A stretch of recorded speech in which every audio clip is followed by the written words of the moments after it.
Hai, jumpa kita kembali dalam pembelajaran biologi secara virtual di masa pandemi COVID-19 ini. Pada kesempatan ini kita akan menjelaskan tentang darah dan sistem peredaran darah.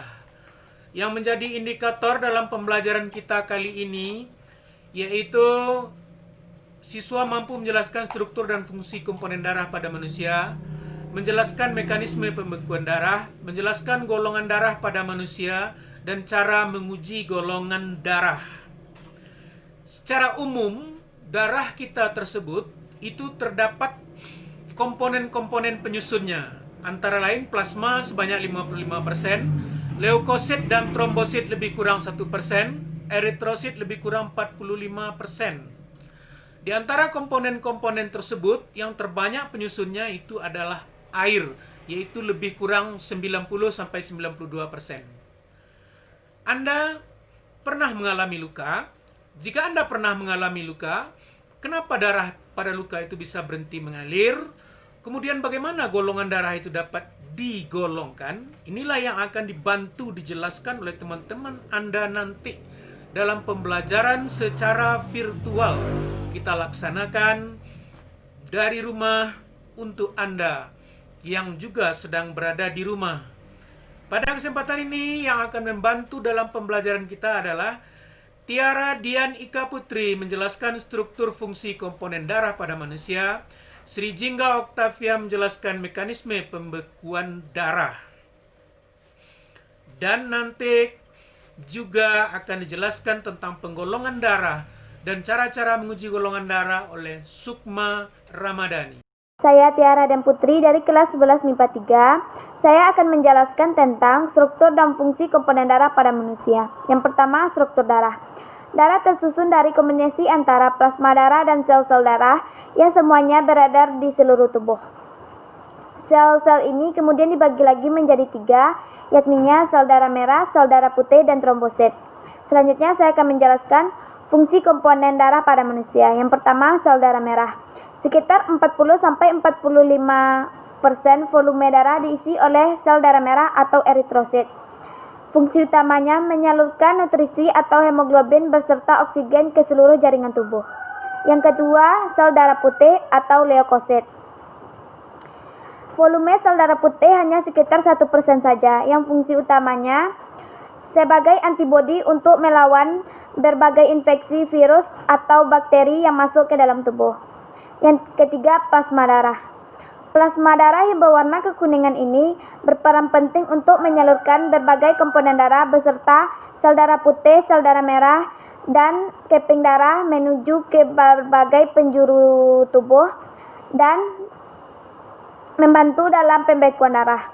Yang keempat, keping darah atau trombosit.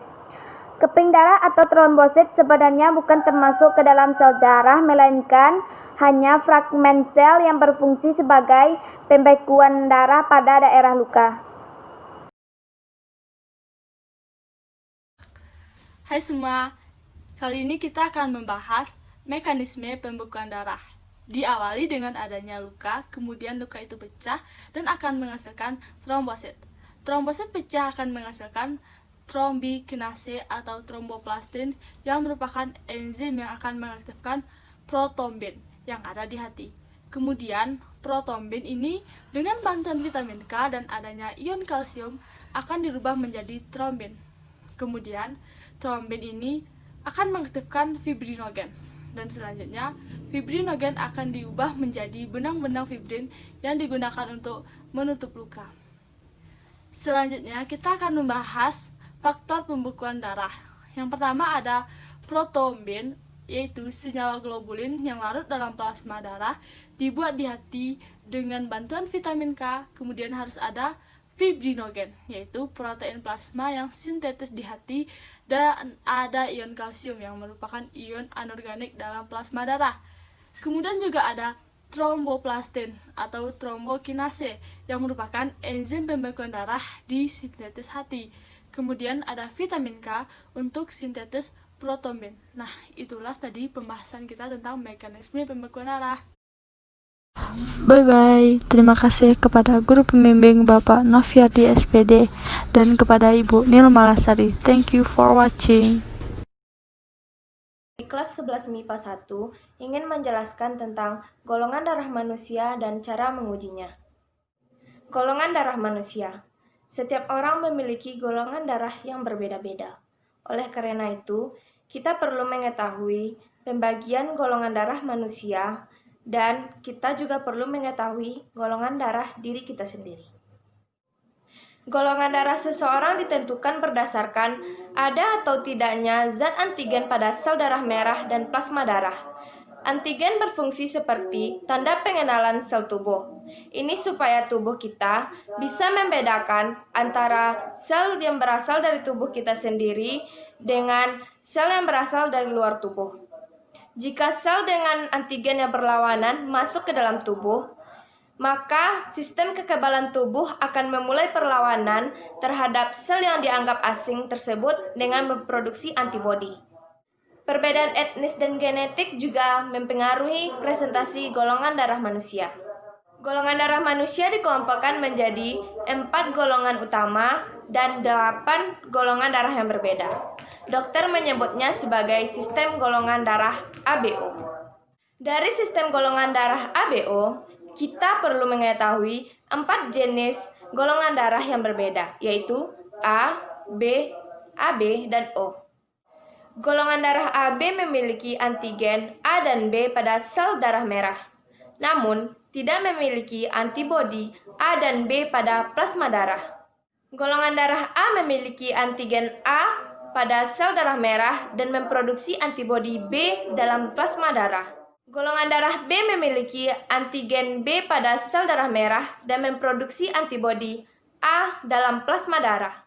Golongan darah O tidak memiliki antigen A dan B pada sel darah merah, namun memproduksi antibodi A dan B pada plasma darah.